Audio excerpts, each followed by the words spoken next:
Der er brugt rigtig mange penge på udviklingsprojekter i Afrika gennem tiden.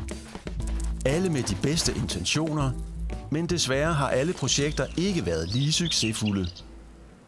Derfor står Afrika stadig med de samme problemer i dag som for 50 år siden. Tingene er blevet bedre, men sygdomme som malaria og adgangen til rent drikkevand og mad er stadig et problem. Men heldigvis behøver det ikke at fortsætte med at være sådan. I Societrees tror vi på selvhjælp. Vi udnytter naturens ressourcer på en bæredygtig måde ved at plante træer sammen med lokalbefolkningen i Afrika. Træer, som beskytter og sikrer afgrøder år efter år efter år. Vi gjorde faktisk det samme her i Danmark for bare 100 år siden, da blæst gjorde det svært for datidens landmænd at dyrke deres afgrøder.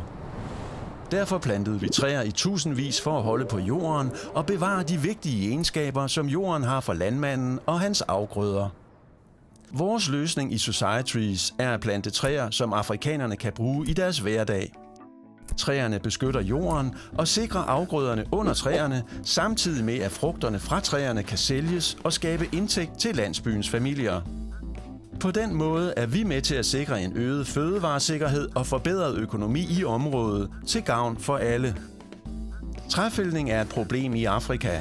Derfor er det nødvendigt at give afrikanerne en grund til at passe på deres værdifulde planter.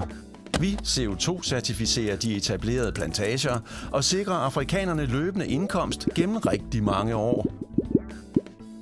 Pengene bidrager med yderligere positiv udvikling i samfundet og giver grobund for de næste mange generationers velfærd. I Societrees skaber vi grobund for udvikling.